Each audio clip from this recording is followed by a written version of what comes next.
Ahora sí. Buenas noches a todos, miembros de esta Suprema Corte de Justicia, de las Altas Cortes, del Ministerio Público, del Consejo del Poder Judicial, juristas, amigas y amigos.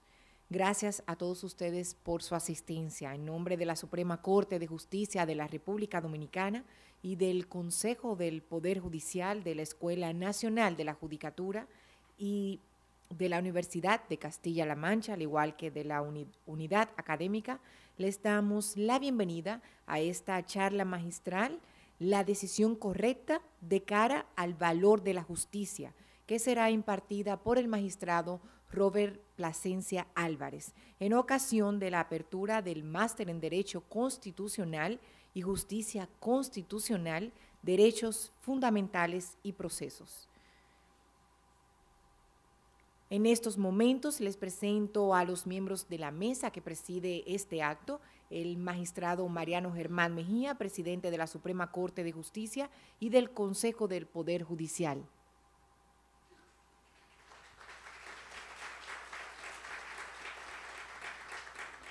Magistrado Robert Plasencia Álvarez, juez miembro de la tercera sala de esta Suprema Corte de Justicia y expositor de esta noche. Magistrado Moisés Ferrer, también juez miembro de la tercera sala de esta Suprema Corte de Justicia. Doctor Marcos Mazó Garrote, coordinador académico del Máster en Derecho Constitucional y Justicia Constitucional.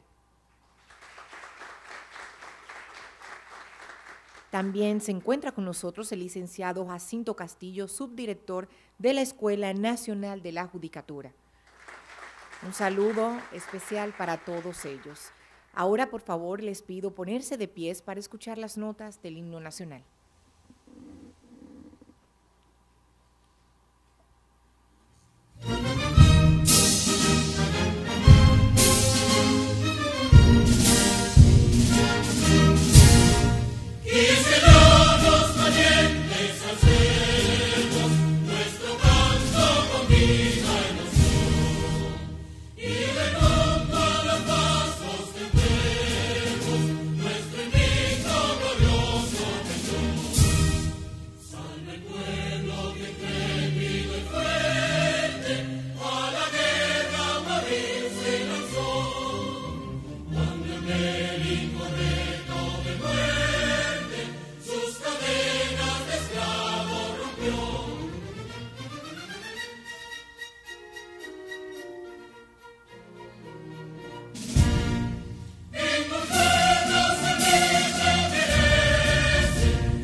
Gracias, pueden tomar asiento.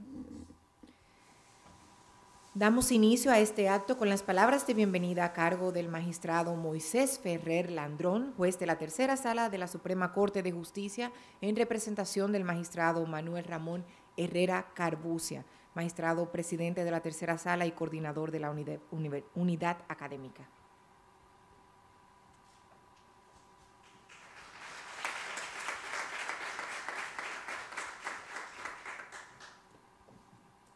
Buenas noches. Quiero extenderle un saludo especial a los magistrados y el profesor Marcos Mazó Garrote, especialmente al magistrado don Mariano Germán Mejía, presidente de la Suprema Corte de Justicia, al magistrado Robert Plasencia, miembro de la tercera sala de la Suprema Corte de Justicia, magistrado profesor Marcos Mazó Garrote, quien está en representación de la Universidad de Castilla-La Mancha, y a Jacinto Castillo, que está en representación de la Escuela Nacional de la Judicatura.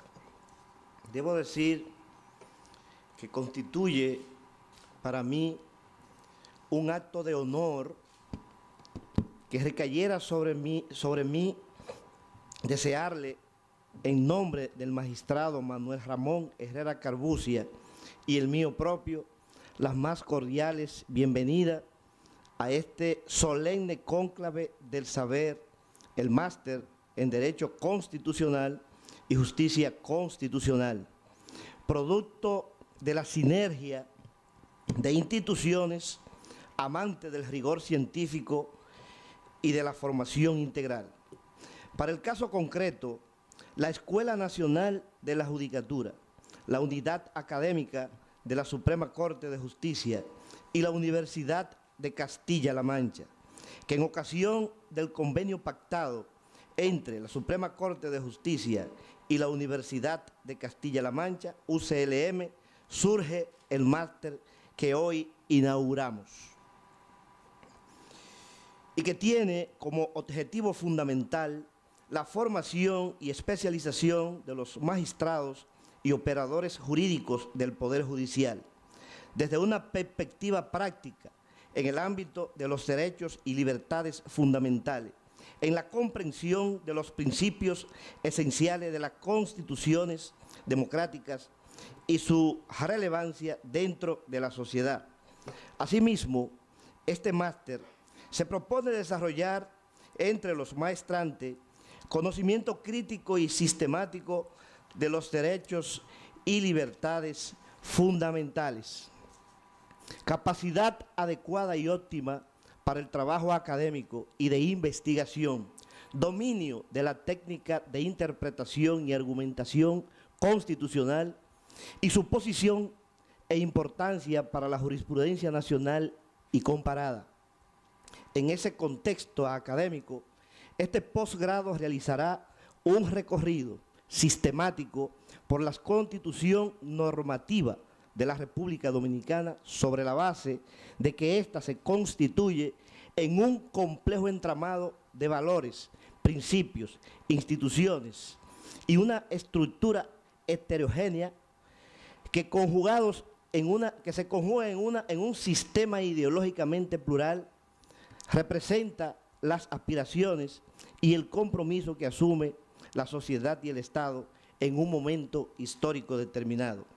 Es así que el programa aborda, entre otros aspectos, el constitucionalismo dominicano, la Constitución como norma jurídica, el nuevo Estado social constitucional de derecho, las fuentes normativas de derecho, del derecho dominicano, la justicia constitucional comparada, el Tribunal Constitucional y sus competencias, la interpretación de la Constitución y los derechos y garantías fundamentales y las garantías jurisdiccionales. Como se observa, es un espacio de reflexión oportuno para optimizar calidad y eficacia de los operadores del Poder Judicial, que impacta directamente a sus usuarios y destinatarios. Por consiguiente, agradecemos con regocijo su presencia y sean todas ustedes bienvenidos. Quiero decir además que la Universidad de Castilla-La Mancha ha acompañado a la República Dominicana en el proceso de instalación e implementación de lo que es el Tribunal Constitucional, y también jugó un papel estelar en la formación y en la orientación de muchos magistrados, de muchos académicos de la República Dominicana.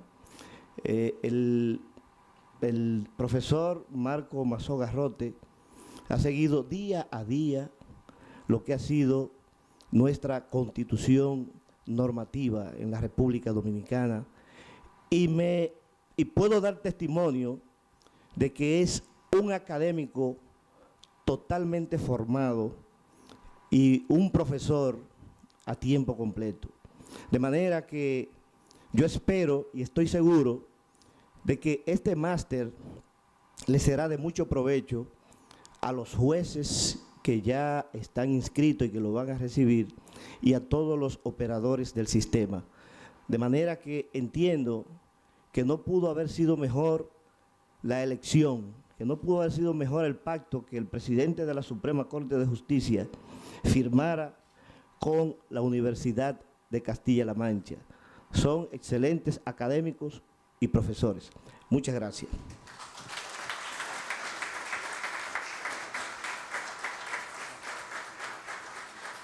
Agradecemos al magistrado Ferrer por la bienvenida. Ahora vamos a conocer sobre el perfil académico de nuestro expositor, el magistrado Robert Plasencia Álvarez.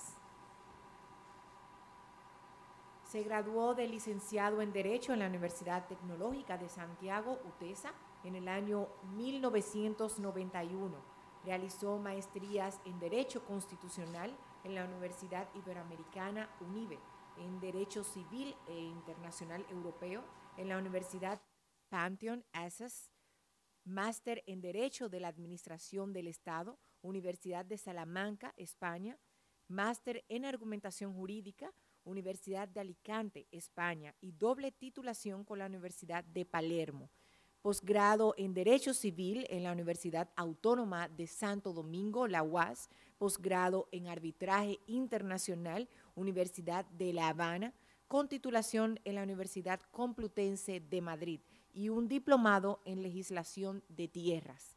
Fue seleccionado como juez de la Suprema Corte de Justicia por el Consejo Nacional de la Magistratura el 22 de diciembre del 2011 y designado por el Pleno del Alto Tribunal como juez miembro de la tercera sala o sala de tierras, laboral, contencioso administrativo y contencioso tributario de la Suprema Corte de Justicia de la República Dominicana.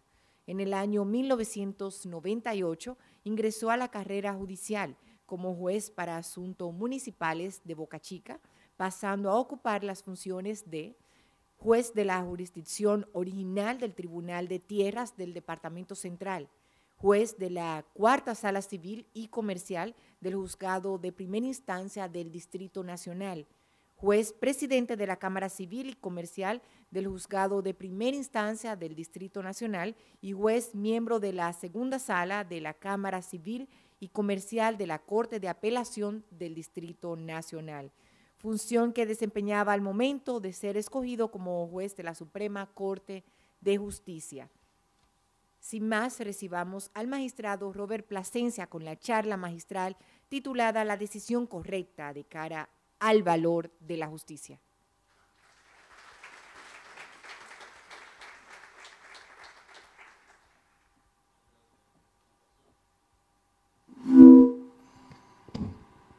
Externo mis saludos a la mesa directiva, en la cual me acompaña el magistrado presidente de la Suprema Corte de Justicia, doctor Mariano Germán Mejía, el magistrado de la tercera sala y compañero de labores, el magistrado Moisés, el licenciado Castillo, representando la Escuela Nacional de la Judicatura, el doctor Mazo Garrote, en representación de la Universidad Castilla-La Mancha y director del programa de máster. Debo decir que para mí resultó una gran satisfacción el hecho de que me invitaran esta noche a compartir con ustedes y haberme distinguido con fines de dar una conferencia con motivo de apertura a este máster, que sé que va a ser de mucho provecho. Y por los rostros que conozco acá y me han dicho que ya están inscritos en el máster, sé que constituirá eso un gran aporte al sistema de administración de justicia, por cuanto son personas que están identificadas con la institucionalidad y con el trabajo. Hace aproximadamente 2 semanas me manifestó el director de la unidad académica, el magistrado Carbucia, y como sabrán, por el tiempo, pues se me ocurrió la idea de un tema, y es el tema que traigo a colación, porque sé que es de interés para todos los operadores del sistema, incluyendo jueces, los abogados ayudantes que están acá presentes y abogados.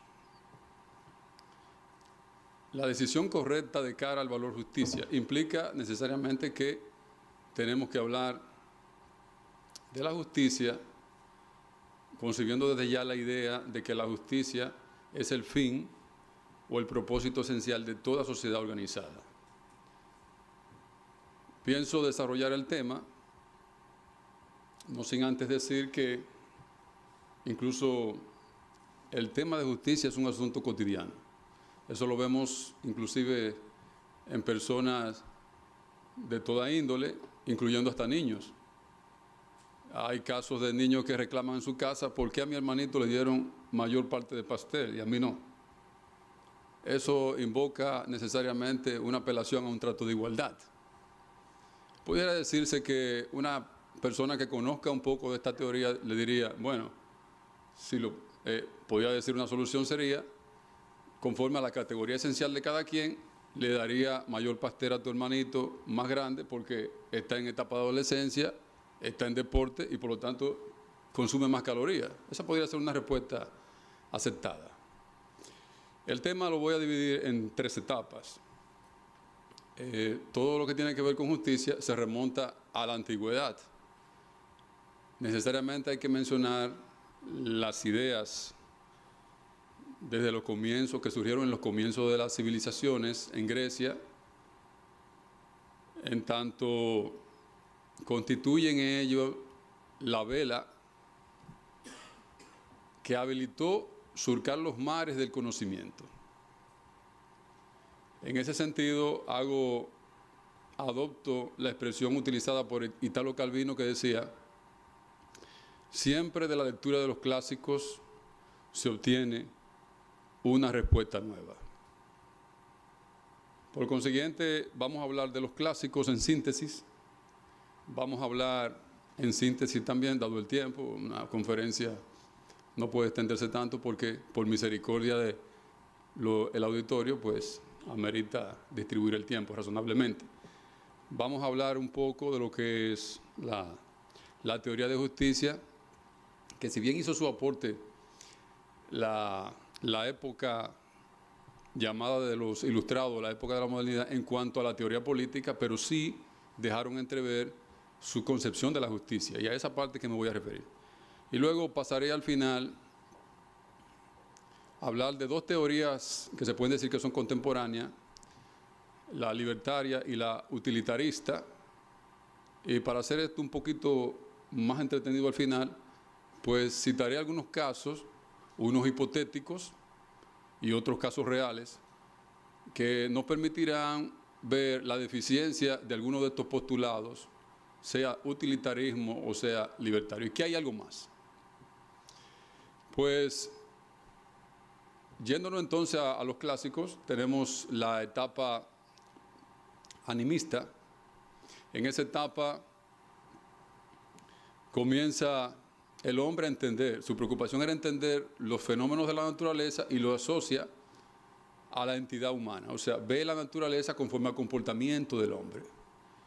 Son ideas místicas, esa es la razón de ser, el por qué se asocia el tiempo al dios Zeus. Fíjense que cada fenómeno de la naturaleza lo asociaban a una persona, pero tenemos que el dios Zeus es el tiempo, el cron, el temis, que era orden, y de la unión del tiempo y del orden surge la hija, que es la justicia, llamada Dike. Pues en esta etapa se plantea que en toda organización lo correcto era vivir de acuerdo al orden que no alterara lo ordenado por los dioses o dispuesto por los dioses, alguna concepción de politeísta, más bien, no monoteísta, no, el asunto de una sola divinidad. Y bajo esta idea se confunde lo que es la naturaleza y lo que es el ente humano. Pero luego en la etapa cosmológica, que es en la cual el hombre comienza a plantearse el porqué de las cosas y por qué los fenómenos de la naturaleza, su consecuencia. Aquí hace un importante aporte Heráclito, que si bien se conoce más por el hecho de la frase diciendo de que nadie desciende al mismo río o nadie se baña en el agua en el mismo río dos veces, o sea, con la misma agua, en alusión a que todo cambia, todo fluye. Pero decía que hay algo que no cambia y que no fluye. Y en eso radicaba lo que él consideraba el logos, la razón que imperaba, o más bien que representaba una divinidad que garantizaba el orden del cosmos, el orden en todo. Aquí evidentemente ya hay una separación entre physis y nomos. De ahí nos vamos aproximando a lo que son las teorías, luego con posterioridad, del derecho natural y derecho convencional. La época de Platón, o más bien es justo señalar a Sócrates, porque Sócrates fue el impulsor, o más bien el creador, de lo que fue la ética como valor y como impulso o medio que impulsa al hombre a obrar correctamente. Sócrates, sin embargo, tenía una noción de justicia y de ética,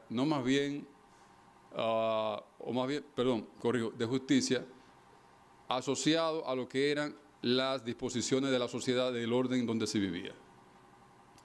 Y consideraba entonces que lo justo era lo dispuesto por la sociedad.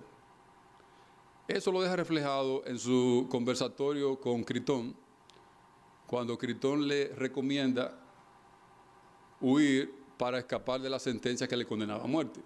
Y este decía, le increpa señalándole y dice, ¿cómo tú me pides a mí que habiendo vivido en el orden establecido por la sociedad y he obtenido beneficio y he convivido en ella, hoy porque una decisión me sea adversa, tengo que desconocer ese orden? Luego, evidentemente, esto trasciende o deja impregnado en Platón, que era su discípulo. Y Platón plantea una teoría sobre las ideas, los entes que permanecen y la razón de todas las cosas estaban concebidas en las ideas. Lo extramental, lo sensorial, no era algo confiable porque perecía y era cambiante. Entonces decía que en ese mundo, en esa ubicación de las ideas, pertenecía lo que era el bien y el mal, la justicia y la injusticia. Pero luego en su conversación, o más bien en su obra, que deja resaltado una conversación con Glaucón, en la página 474, si no me equivoco, deja entendido que para él justicia equivalía a orden. En ese sentido vemos que en su conversación dice que lo justo era cada quien cumplir con lo que le corresponde. Y por eso él clasificaba al Estado, la sociedad, en 3 renglones. En estos 3 renglones estaba la clase obrera, la armada o la milicia y la política, y cada uno de estos tenían sus funciones. Pero al final decía también que para las cosas públicas, para la dirección del pueblo, lo recomendable era que la dirección la ostentaran los sabios, o más bien los filósofos, porque estos eran los entendidos en saber qué convenía y qué no convenía, cuál era el bien o cuál era el mal. Aristóteles parte de la idea de Platón, pero Aristóteles construye su metafísica teleológica, muy utilizada la teleología en asuntos de interpretación jurídica hoy en día, como un mecanismo inclusive en materia de argumentación y de teoría jurídica. En su ética teleológica parte de que si bien existe una condición a priori de las cosas, una idea, pero que entender el contenido de esto representaba o significaba dar un paso hacia lo que era lo empírico o la experiencia. Por eso él dice que la verdadera esencia de las cosas estaba cuando descubrimos la finalidad de la misma. Entiéndase, pone de ejemplo la llave para abrir la puerta, el ojo para ver. Pero Sócrates no solo hace estos planteamientos, también Sócrates es el primero que diferencia que en un Estado existen leyes que son convencionales y otras universales, y que las convencionales no pueden contradecir las universales. En este caso, hace alusión claramente de que existe prelación en el orden de las reglas universales y que éstas valían en todas partes. De ahí es donde se estructura, de ahí es donde comienza el desarrollo de la teoría del justnaturalismo y el positivismo. Lo convencional, positivismo, y el justnaturalismo como derechos o reglas que existen antes de toda sociedad y que son eternas y son inmutables. En su conversación con uno de sus discípulos, y lo deja entrevisto en su obra de Ética Nicómaco, señala que cuando en una sociedad se establecen leyes que contravienen las leyes que son universales, y en el sentido de que se beneficien a unos en detrimento de otros, evidentemente que el Estado inclusive estaría en peligro. Y llama también a la reflexión que Sócrates define un concepto de justicia bajo los siguientes criterios. Él establece lo que es la justicia como la suma de todas las virtudes y establece unos principios para concretizar los mismos. En ese sentido señala lo que es justicia distributiva y justicia correctiva. La distributiva, evidentemente, como su nombre lo indica, habla de distribución, y la correctiva, que es la que luego replantea Santo Tomás de Aquino en la Escolástica, señalando que la correctiva no era más, el propósito de la misma era cuando a una persona se le perjudicaba, ya sea por una acción del Estado o una acción personal, se generaba una desigualdad. Y entonces que la justicia, este tipo de justicia, procuraba garantizar, o sea, retornar a la igualdad cuando se compensaba o se corregía. Voy a pasar ahora a los planteamientos inherentes a la época ilustrada o a la denominada modernidad. No implica ello que el hecho que no mencione la escolástica sea que desconozcamos los aportes de la escolástica. Ciertamente hicieron sus aportes. Hablan de la dignidad humana, pero bajo una concepción de que el hombre era hecho a semejanza de Dios. Por lo tanto, de ahí surge la idea de dignidad humana. Incluso Marsilio de Padua recomendaba que cuando el Estado o un gobierno establecía leyes injustas, dejó entrever ahí, trazó las pautas de lo que sería el derecho de rebelión. O sea, no a reconocer ni aplicar esas leyes ni respetarlas. Pero dentro de los pensadores de la época ilustrada, podemos referirnos a Thomas Hobbes. Nos referiremos brevemente también a Rousseau y a John Locke, pero en el punto inherente a la concepción de esto de justicia. Para Thomas Hobbes,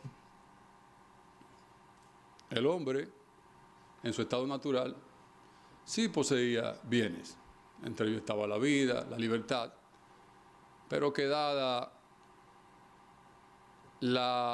el impulso del hombre a dominar, esos bienes estaban en peligro. Consideraba al hombre devorador de hombres.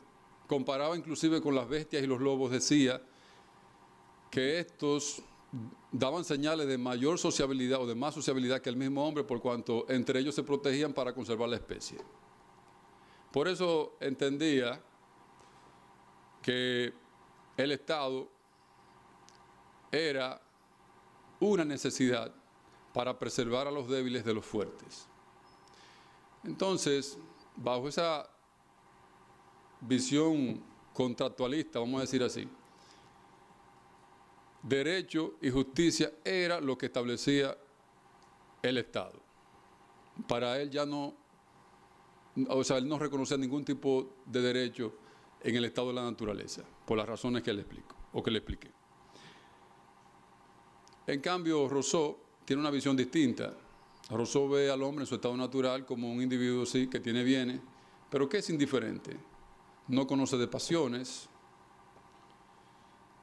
pero que el impulso a buscar de sus semejantes lo corrompió.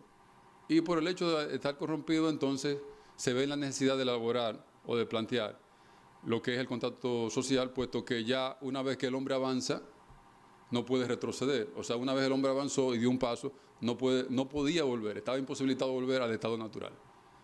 Entonces, en esa visión contractualista de Rousseau, si bien establece que los derechos son lo que se establecen del pacto social, tiene una visión de lo que es el interés general y sabiamente enarbora lo que es el interés general con una concepción diciendo que el interés general representa la unión de la voluntad de todos, expresada, o sea, la voluntad de cada uno expresada en la unión de la voluntad de todos. Cuando se le critica de que su teoría, sostiene, en el sentido de que podía ser injusta, sostiene que no había posibilidad de ser injusta, porque como una persona, expresando su voluntad y siendo ese interés general la representación de su voluntad, podría obrar contra sí mismo. De manera que algunos plantean que ese interés general, enfocado como lo enfocó Rousseau, no era más bien que un ideal regulativo. John Locke, por su parte, se distancia de esto y dice, no, hay derechos que son previos al Estado. Si bien considera la teoría contractualista, entiende que hay derechos que son previos al Estado y que la justicia debía darse en la medida de que esos derechos que son anteriores al Estado y que están en la naturaleza, en el orden natural, le eran reconocidos y le eran respetados al hombre. De manera que vemos aquí tres concepciones diferentes de justicia que evidentemente lo dejan plasmado o son como el resultado, si nos ponemos y analizamos, de lo que ha sido el planteamiento del mismo Aristóteles. Por eso los aportes de Aristóteles no solamente son significativos en el ámbito del derecho, sino que Aristóteles hizo sus aportes en todo el ámbito del conocimiento, puesto que inclusive pudo diferenciar que el conocimiento se establecía en base a dos tipos que son el conocimiento teórico y el práctico. El teórico, que corresponde a la ciencia, a la observación, a la contemplación, ciencias exactas, y el práctico inherente a lo que tiene que ver con asuntos de índole moral y asuntos de índole político. Y que entonces estos no eran demostrables, pero sí podían ser explicados a través de la retórica, la argumentación y demás. Pasamos ahora a un aporte que sí constituye algo muy trascendental en el campo de lo que es el racionalismo ético. Y estas ideas son aportadas por Immanuel Kant. Immanuel Kant plantea lo que es la trascendencia del ser. Pero para que el ser pueda trascender, el hombre pueda trascender, se requiere que esté es una condición de libertad y de autodominio. Entonces, en su interior, en su trascendencia del ser, éste encontrará los principios que le permitirán establecer lo que es justo y lo que es injusto. Entonces, esos principios están basados en imperativos que conocemos nosotros como imperativos morales o éticos, impulsan al obrar. Entonces, para Kant, lo importante no era la finalidad, obrar con una finalidad, sino lo importante para Kant era cómo logramos esa finalidad. O sea, para Kant lo importante, la importancia estaba en los medios, no en el resultado. Y entonces él recomienda o plantea, parece que una autorreflexión del mismo, como él razona. Él plantea dos imperativos para determinar lo correcto o lo incorrecto desde el punto de vista ético-moral. Y habla, y son las siguientes. Él te señala un imperativo basado en que la máxima de tu obrar se constituya o se convierta en una máxima universal. En otras palabras, esto significa que lo que tú hagas estarías en condición de reconocer o respetar que otro haga lo mismo. O también en sentido inverso, lo que tú le exijas a otro es porque también tú estás dispuesto a hacerlo. Y el otro principio recomendado por Kant estaba basado en que obra de tal manera que utilices tu humanidad y si no, la de otro, pero nunca como un medio, sino como un fin. Y el sustrato de esto es que en cada una de nuestras actuaciones lo que debemos es elevar la humanidad. Y entre eso entra lo que es la dignidad humana y demás. Max Weber hace una crítica a Immanuel Kant en el sentido de que la postura de Immanuel Kant era una postura muy agilada, individualista, como un ser sin sentimiento, desconectado de una condición social, sin lazos de amistad, sin el sentimiento de amor y de compasión.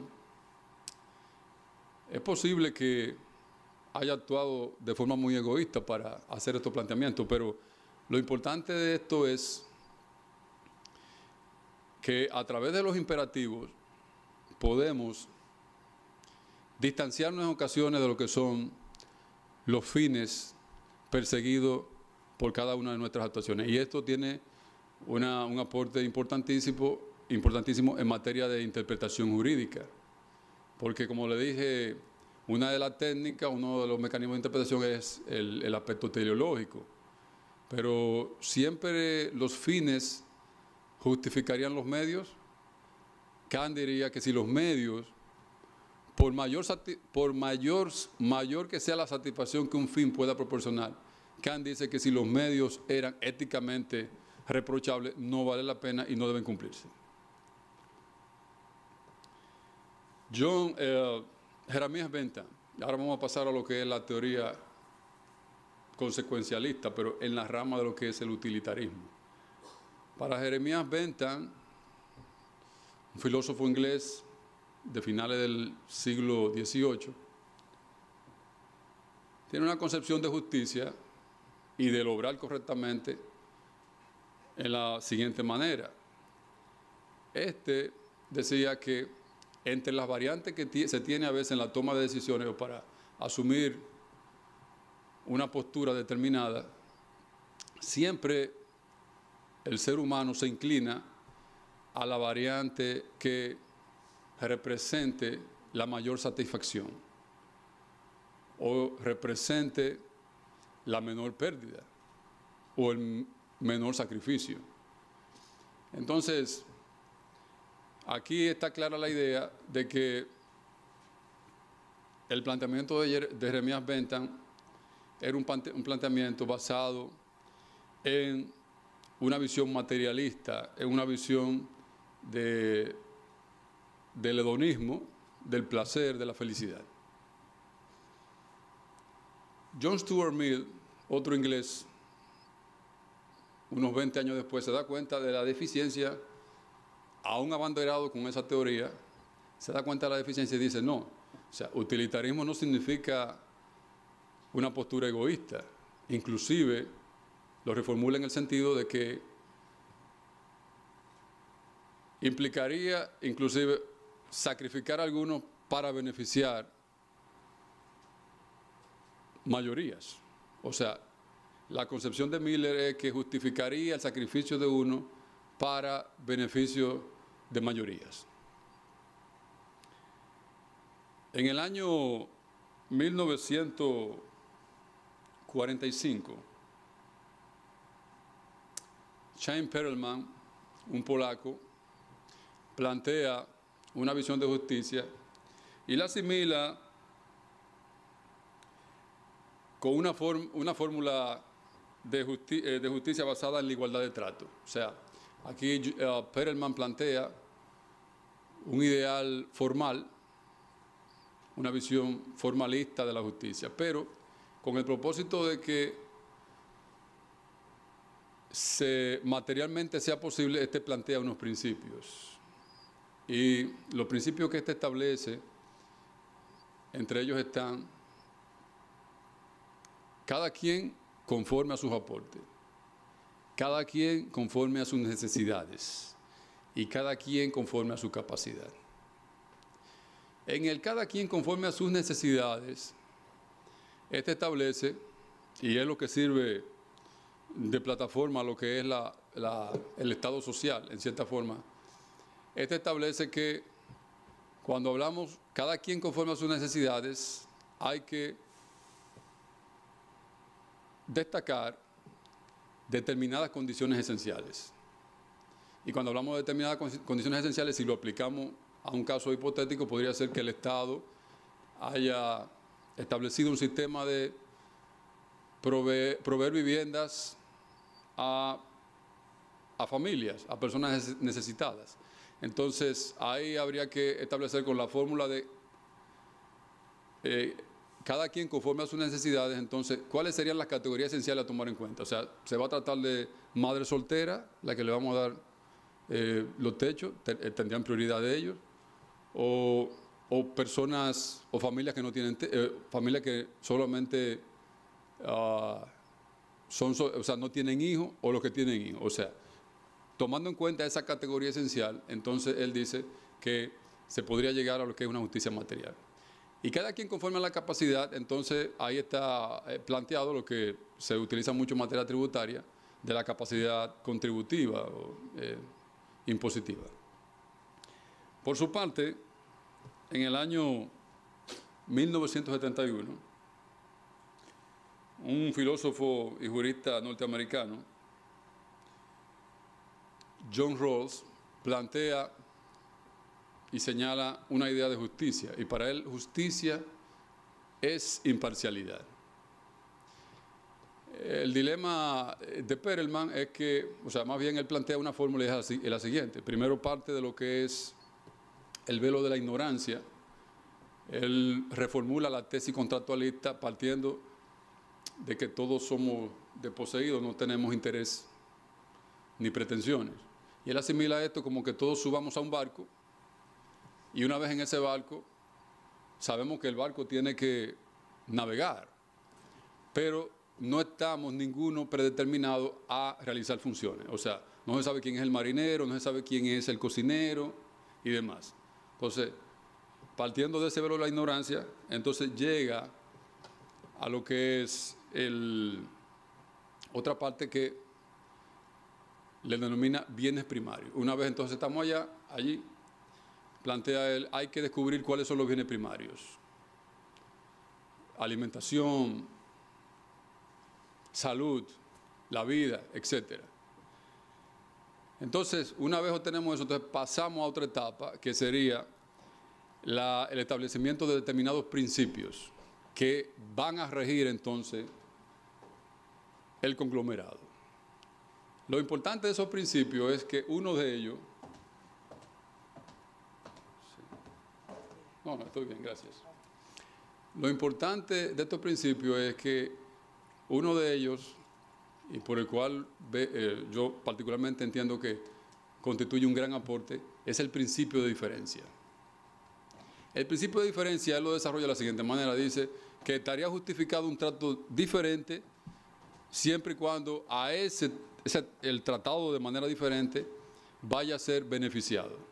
Ese principio de diferencia en la práctica es utilizado en el sistema educativo norteamericano, por ejemplo en la Universidad de Harvard y otras universidades, establecen unos requisitos como por ejemplo un índice académico determinado, pero para estudiantes afroamericanos, estudiantes extranjeros, que al parecer, conforme a sus investigaciones que tienen esos centros académicos, entienden que los niveles educativos no son tan aceptables para ellos. Entonces, ellos permiten una diferencia en relación a esto. O sea, si el índice académico para ingresar es 4 para los norteamericanos o los ciudadanos americanos, entonces para esos estudiantes el índice sería un 3. Igual podríamos poner un ejemplo, o sea, que en una ciudad se apruebe una vía en la que solamente circulen, o un camino por el cual circulen personas con problemas psicomotores. O sea, estaríamos diciendo que, bueno, aquí hay un trato diferenciado, pero aquí vale el principio de diferencia, porque también hay que garantizar la seguridad de ellos y hay que garantizar la libertad de ellos, que se puedan mover. Entonces, si un grupo viene y plantea, no, es una discriminación en relación a nosotros. Por ejemplo, los ciclistas que digan, no, ahora queremos nosotros un carril para bicicleta porque lo hicieron a ellos. Entonces, fácilmente podría dársele una solución a un conflicto que se genere en esas circunstancias. Robert Nozick hace un planteamiento ya en el año 1974 en su libro de Teoría de la Justicia. Para este es un criterio muy libertario, en el sentido de que para él los derechos naturales que realmente existen son lo que tienen que ver con la libertad y con la propiedad. Entonces, inclusive en esa consideración de libertad y propiedad, ellos entienden que una persona puede disponer hasta de su propio cuerpo. Y son de la idea de que la mínima intervención del Estado, o sea, están en contra de lo que es toda política de redistribución de recursos, están en contra de todo lo que es toda política social y en contra de lo que es el Estado paternalista. Ellos consideran, los abanderados, de que el Estado solamente opere para fines de proteger la propiedad, pero luego no intervenir en más nada. Una vez visto todas estas teorías de justicia, pienso que para fines de aterrizar en el tema, es importante ahora ver cómo lo encuadramos con algunos casos, unos hipotéticos y otros reales que se dieron. Y a partir de ahí, como la concepción del derecho implica una elección racional, pues cada uno de ustedes, pues, en su interior, se inclinarán a una respuesta determinada. Ahora yo explicaré en qué falla una y en qué falla otra, conforme a la casuística. Primero voy a plantear un caso hipotético y que lo recoge en su libro de justicia el profesor Michael Sandel, apelando a lo que le llaman el dilema de Carneades. El dilema de Carneades fue precisamente un filósofo de la corriente epicúrea que tuvo mucha incidencia en la cultura romana, en los filósofos del derecho en Roma, para reportar la corriente de los estoicos. Recuerden que dentro de los estoicos que asumieron este tipo de doctrina, saludo la presencia de mi ex compañero, el magistrado Hermógenes, miembro del Tribunal Constitucional. En esa doctrina, recuerden que los estoicos basaban de que las cosas pertenecientes al mundo sensorial no era relevante, que el hombre tenía, conforme a la fuerza de la virtud, conforme a la virtud, que encontrar la fuerza para obrar bien, para obrar correctamente. Cicerón explicaba esto. Y en esa Carneade plantea en aquella ocasión un dilema, y creo que algunos penalistas que estén aquí quizás lo han visto en uno de esos tratados, y habla de dos sobrevivientes, o sea, de dos personas que están en alta mar y tienen que sobrevivir y dependen de una sola tabla, y otro tiene que eliminar al otro para sobrevivir. O sea, en este caso, el profesor Sandel plantea una situación hipotética, y es la siguiente. En un tranvía que va circulando, ese tranvía ha perdido los frenos. A una distancia determinada se encuentran 5 personas en los rieles trabajando. Pero a la derecha, el riel tiene también otra salida a la derecha opcional y solo hay una sola persona trabajando. ¿Cuál sería la decisión correcta? Si nos vamos a la concepción utilitaria, pues evidentemente aquella que ocasione menor daño. Entonces tomaría el carril derecho para atropellar al que está a uno solo y salvar 5. Desde el punto de vista deontológico, inclusive, algunos que se identifican con la deontología entienden que esa sería la postura correcta. Desde el punto de vista utilitario ya sabemos la respuesta. Desde el punto de vista deontológico plantean y dicen, bueno, que la justificación sería deontológica es que todos estaban en lugar de riesgo, porque nadie está supuesto a estar en un riel. Entonces, la persona que estaba en el riel, cualquier sea la función que estuviera haciendo, estaba asumiendo un riesgo. Pero él hace una diferencia, el profesor Sandel, y señala, dice, supongamos ahora que el mismo riel está el mismo tranvía, va circulando, pierde los frenos, en el trayecto tiene la misma situación, solamente que el de la derecha no está, una sola vía. Hay 5 hombres. Pero hay un señor de 500 libras en un elevado, observando, y a alguien se le ocurre la idea y dice, bueno, pero si yo lanzo a este de 500 libras, va a detener el tranvía y se van a salvar 5. Conforme a la corriente utilitaria, eso sería correcto. Porque los utilitaristas solo ven en base al resultado. Riesgo, resultado. Menor pérdida, mayores beneficios. Sin embargo, desde el punto de vista ético y moral, deontológico, es incorrecto. Porque ese señor no estaba en una situación de peligro. Y porque hacer eso con él, también se le violentaron sus derechos como persona, su derecho de integridad, su condición, su dignidad. Un segundo caso hipotético que plantea el profesor Sandel es la sala de un hospital. En un salón existen 5 personas que requieren de extrema urgencia trasplante de órganos. Uno le falta un riñón, 2 riñones, perdón, porque con uno podía vivir, el hígado, el corazón y demás. Entonces, un médico muy apasionado en su labor y empeñado por salvar la vida, ve que del otro lado del cristal llega otro paciente a un chequeo rutinario. Y está en condiciones físicas como algunos de los que están acá que hacen ejercicio en los gimnasios. Y entonces se le ocurre a él, dice, pero como yo puedo tomar aquel que está bien y tiene todos sus órganos bien, lo voy a sacrificar para salvar estos. Desde el punto de vista utilitario, también esa sería una respuesta correcta conforme a la teoría utilitaria. Ahora, desde el punto de vista ético, ¿cuál es el mensaje que dejamos? O sea, usted va a estar tomando un riesgo cada vez que va a un hospital porque puede encontrarse en una situación como esa. ¿Me va a entender? Este es un caso real, 1884, en el cual 4 navegantes en Inglaterra salen a alta mar. Había un navegante que era bastante joven, huérfano, llamado Richard Parker.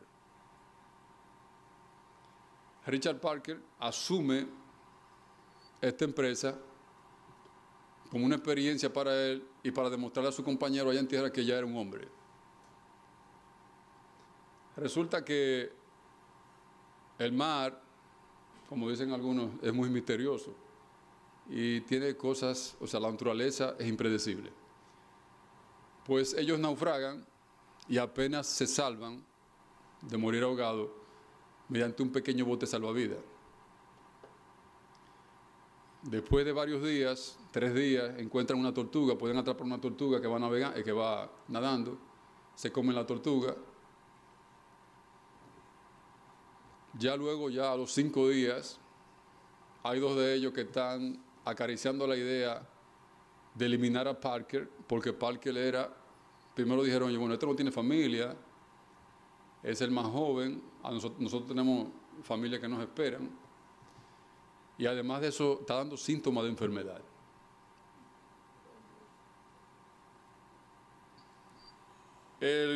Uno de los marineros, Diddley, que tenía el síndrome de lo que tienen algunos de nosotros, que todo lo publicamos, inclusive cuando hay personas que se van a comer algo en un restaurante y lo publican en las redes. Pues Diddley parece que en esa época padecía de ese síndrome. Diddley entonces, bueno, previo de explicar por qué surgió el problema, de repente el joven Parker se duerme y uno de ellos ya con un acuerdo, había uno que nunca estuvo de acuerdo, pero uno de ellos de común acuerdo decidió cortar la yugular de Parker, sacrificarlo, porque ya Parker se iba a convertir en su alimento. Pues comenzaron a comerse a Parker, inclusive el que no estaba de acuerdo. Al final pues no quería morir. ¿Qué resulta de esto? A los 8 días, eso fue al 6º día, a los 8 días llega una embarcación, lo encuentra y lo rescata.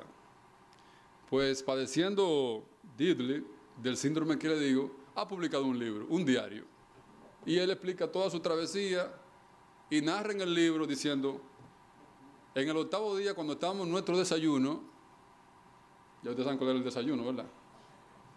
Fuimos rescatados. Él explica todo eso.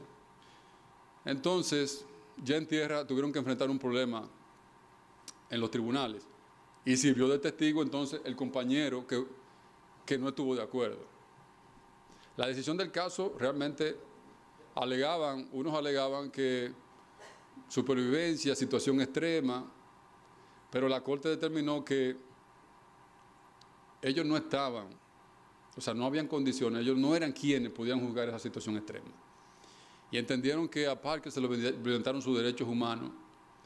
Uno de los jueces estableció que si se hubiese consentido con Parker, como aquel mito de los sobrevivientes de las cavernas, en lo cual ellos crearon una regla entre todos y por un sorteo al azar decidieron quién iba a morir para que los otros sobrevivieran, pero Parker ni siquiera fue nunca consultado.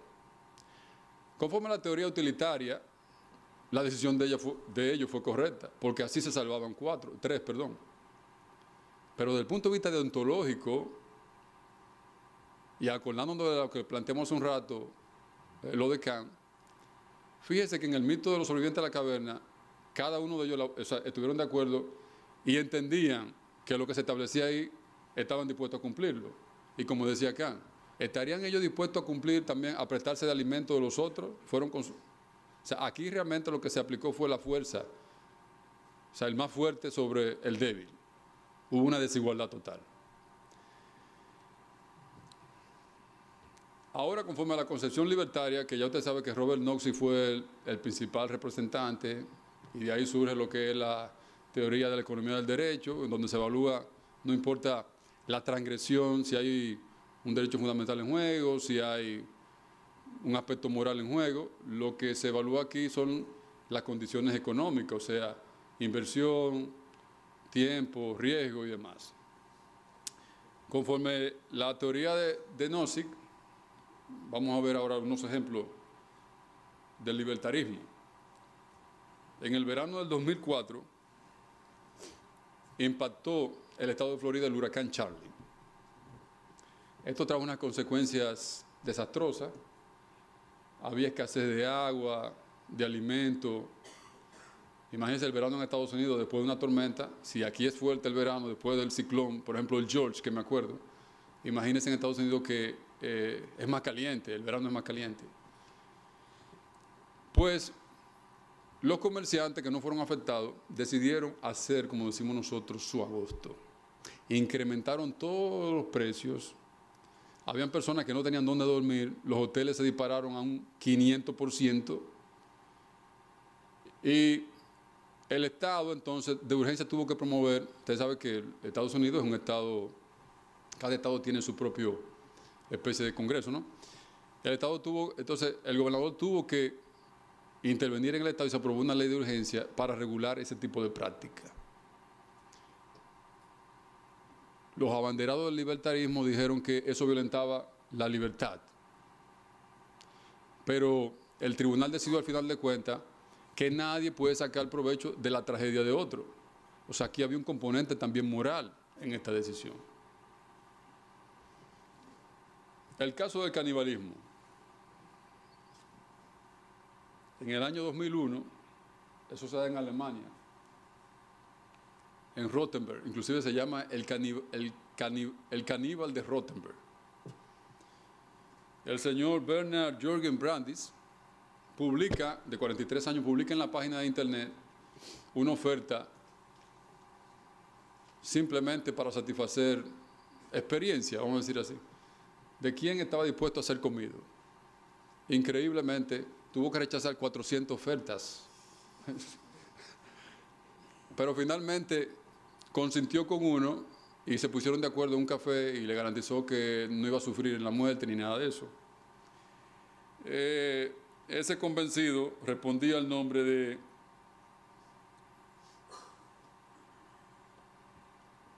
Maurice. Pues resulta que después de haber consumido un 60% del cadáver, esta situación fue descubierta, imagínense, estaba en las redes, y el hombre fue sometido por asesinato. Los defensores de él planteaban que no había asesinato porque esa persona consintió, inclusive hicieron un documento. Finalmente resultó condenado, pero por homicidio voluntario. Y paradójicamente, o ironía de la vida, estando ya en su centro de reclusión, el hombre se convirtió en activista de protección de los derechos de los animales y en contra de las granjas de crianza de animales porque decía que eran sometidos a actos crueles.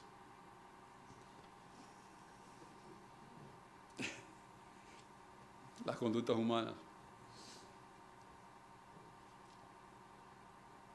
El caso de la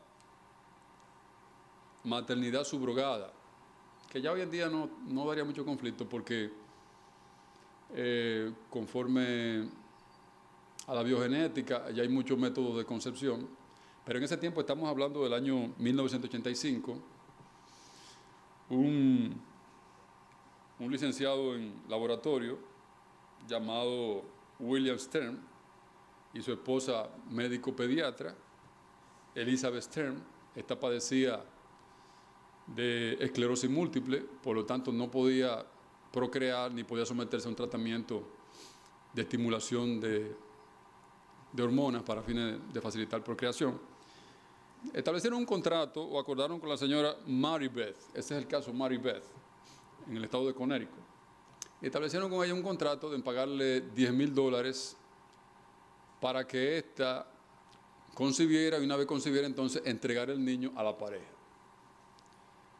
Se llevó todo a cabo, el embarazo, tuvo el niño, pero cambió de idea. Decidió no entregar el niño.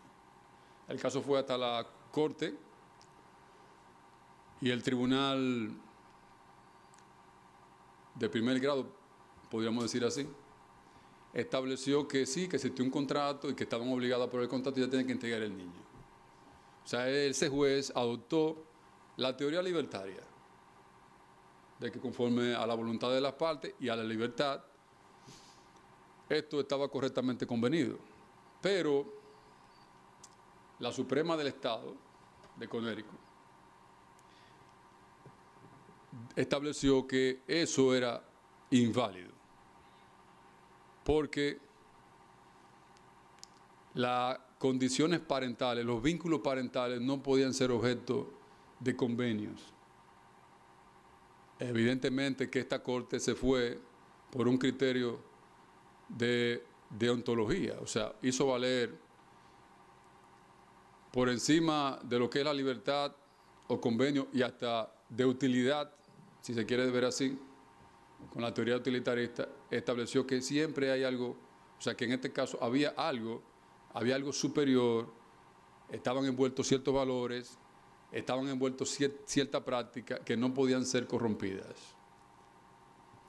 Finalmente, ya para concluir, voy a leer una reflexión. En materia constitucional, los retos a afrontar tienen que ver con la dinámica de los valores que suelen darse en el ámbito de lo moral y lo religioso. Independientemente de la concepción del derecho que se tenga, sea pospositivista, para quienes no solo cuentan los valores incorporados en los textos, sino también los subyacentes en una sociedad, o bien sea positivismo incluyente, en esa corriente estaría Ferrayol y demás, se requerirá de herramientas que solo la teoría del derecho pueden ofrecer. Una comprensión adecuada del mundo se logra cuando nos abrimos al autoconocimiento. Si hacemos esto, les garantizo que no tendremos la quietud espiritual de la cual gozan algunos que han preferido acomodarse a las sendas recorridas por quienes nos antecedieron. Pero a cambio obtenemos un néctar más dulce, que es la libertad real. El autoconocimiento nos lleva a requerir respuestas del porqué de las cosas.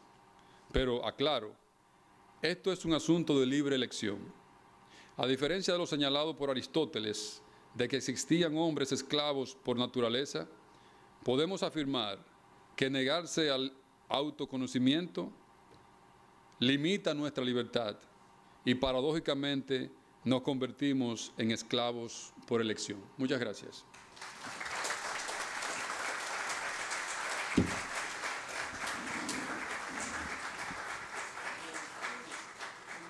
Llenos de gratitud y satisfacción por haber sido oyentes y partícipes de esta conferencia, felicitamos al magistrado Plasencia por haber sido el expositor de esta noche, también a los miembros de la mesa principal y a los organizadores de esta charla magistral en ocasión del máster en Derecho Constitucional y Justicia Constitucional.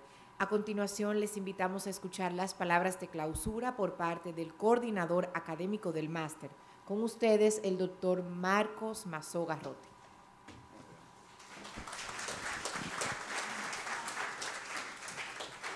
Muy bien, muchísimas gracias. De verdad, para mí es un acto hoy, el de inauguración de esta maestría, pues bastante emocionante, ¿no? Me encuentro aquí no solamente como coordinador, también como profesor. Yo soy, como saben ustedes, pues un humilde profesor de una universidad de Castilla-La Mancha, de la tierra de Cervantes, de la tierra del Quijote, la tierra realmente donde a nosotros nos ha dado tanto nombre y renombre y de tanto reconocimiento universal, ¿no?, a la obra de Cervantes.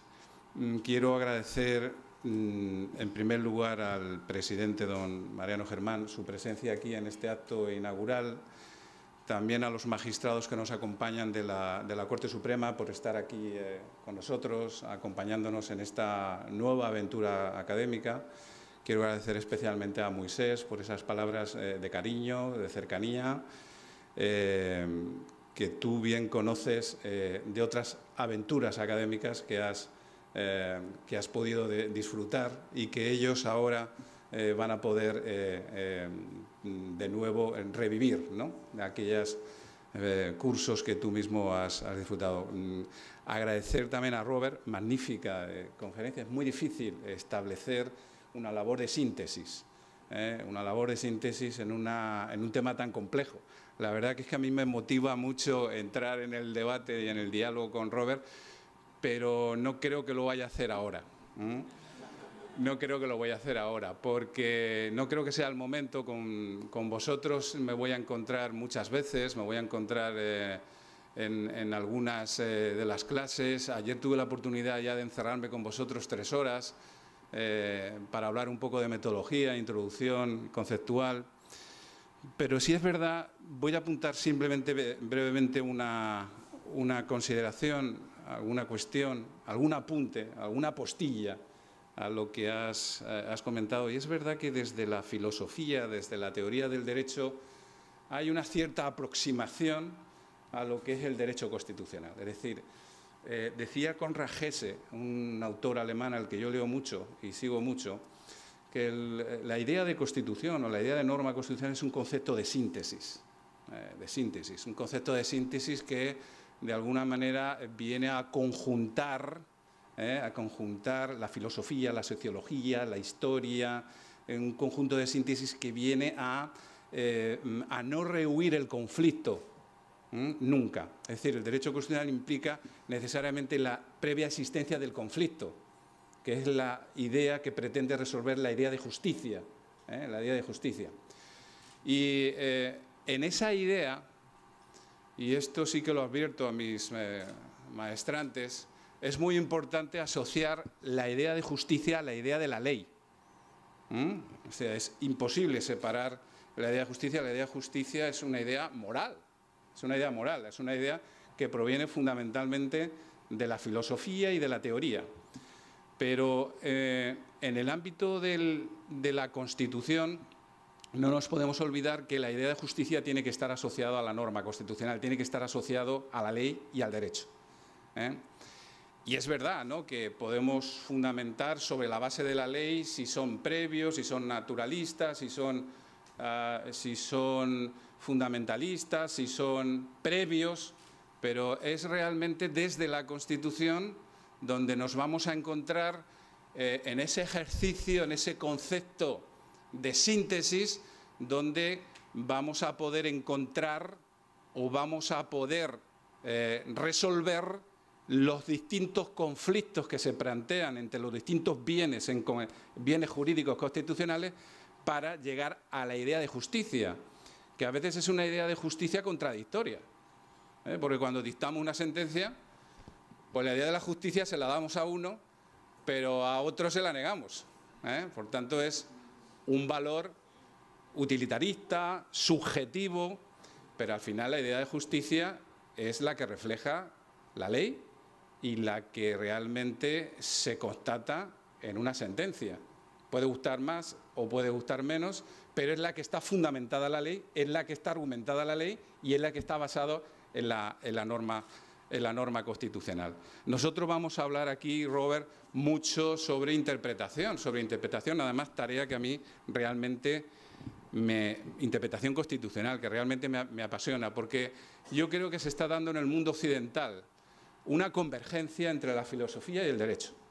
Tú has hecho una exposición brillante, histórica, de los filósofos más importantes que establecieron la idea de justicia, pero desde el derecho, y sobre todo del derecho constitucional, porque la idea del derecho constitucional es una idea que pretende llevar a cabo la resolución de los conflictos más complejos que tiene una sociedad, la resolución de los conflictos más complejos, ¿no?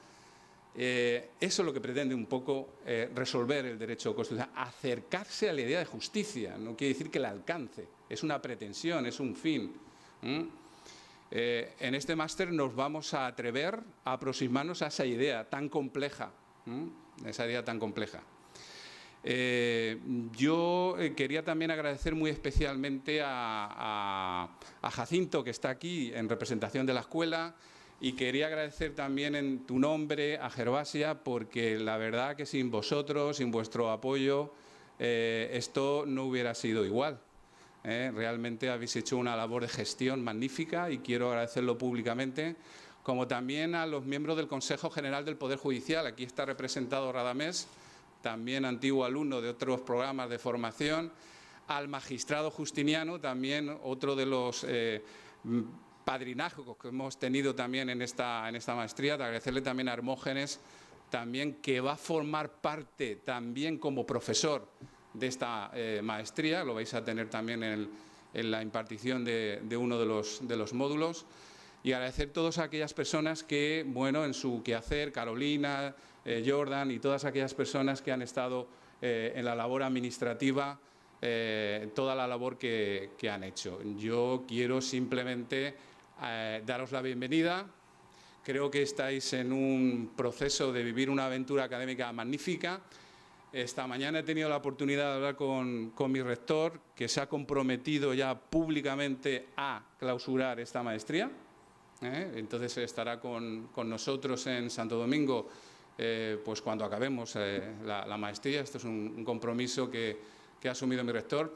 Quiero agradecer públicamente en nombre de la universidad la oportunidad que me da de nuevo para dirigir una maestría de esta importancia dentro del Poder Judicial, dentro del contexto del Poder Judicial, porque los jueces en el modelo de justicia, de justicia que tenéis en República Dominicana, sois jueces constitucionales. Sois jueces constitucionales, sois jueces que formáis parte del control de constitucionalidad y, por tanto, estratégicamente una maestría que se imparte para la formación de todos estos jueces, pues adquiere una especial relevancia estratégicamente en la formación permanente del profesorado del poder Judicial. Y a esto, pues, se lo tenemos que agradecer pues, muy efusivamente a todos los miembros de la Corte Suprema. Se me olvidaba también a Raymond Carbuche Herrera también, que no ha podido estar aquí por otras razones y que para la organización, el diseño del programa nos hemos reunido muchísimas veces para que sea el más adecuado. Esta maestría, un programa adaptado.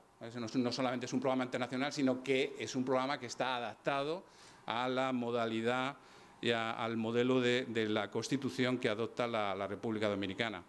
Y quiero también agradecer especialmente ya a todos los profesores de nuestra universidad y también que están vinculados con nuestra universidad, que formarán parte del plantel de profesores, magnífico plantel de profesores, que además cuando he tenido que recurrir a ellos para elaborar un programa y especialmente para elaborar este programa, me han dicho: Marcos, aquí estoy disponible para cuando quieras, en el momento que quieras, participar en tus magníficas maestrías que organizas en América Latina. La verdad que es que la Universidad de Castilla-La Mancha tiene el privilegio de poder llevar a cabo programas de maestría en muchos países de América Latina, pero especialmente en lo que se refiere a mi persona, pues me siento muy identificado, ¿no?, con la realidad y con la problemática social, ¿no?, que tienen en la República Dominicana, porque yo realmente estoy aquí no solamente como español de origen, compartiendo, que voy a compartir muchos de mis conocimientos con ustedes, sino también como dominicano que me siento, como hijo adoptivo que me siento de esta tierra y que por tanto me haré que me implique mucho más en la realización de lo que para mí es una vocación permanente, que es la docencia y la investigación. Yo, para terminar, les recordaré la parábola del arquero. No sé si ustedes la saben, la famosa parábola del arquero. Esto era la historia de un arquero que se había enamorado de la luna.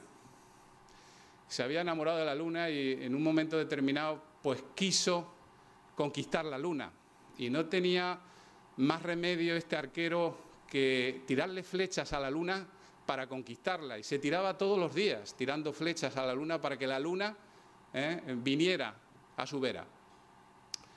Claro, la gente le decía: pero si es imposible, si no puedes, de esa manera no puedes, además estás haciendo un gasto innecesario tirando tantas flechas todos los días. Por lo menos ponle una cuerda a cada flecha para que no tengas que hacer tanto gasto. Y entonces él tiraba también con cuerdas para no hacer tanto gasto. Pero nunca podía conquistar de esa manera, nunca podía atraer a la luna. Y es verdad, el arquero no pudo nunca traerse a la luna de la que se había enamorado, pero se había convertido en el mejor arquero de ese país. Pues bien, la idea es que ustedes son los arqueros y la luna representa la Constitución de la que se van a formar dentro del Poder Judicial. Muchísimas gracias.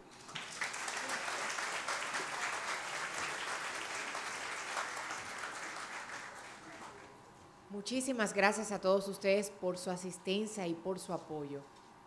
Damos por terminada esta actividad. Disfruten del brindis. Buenas noches.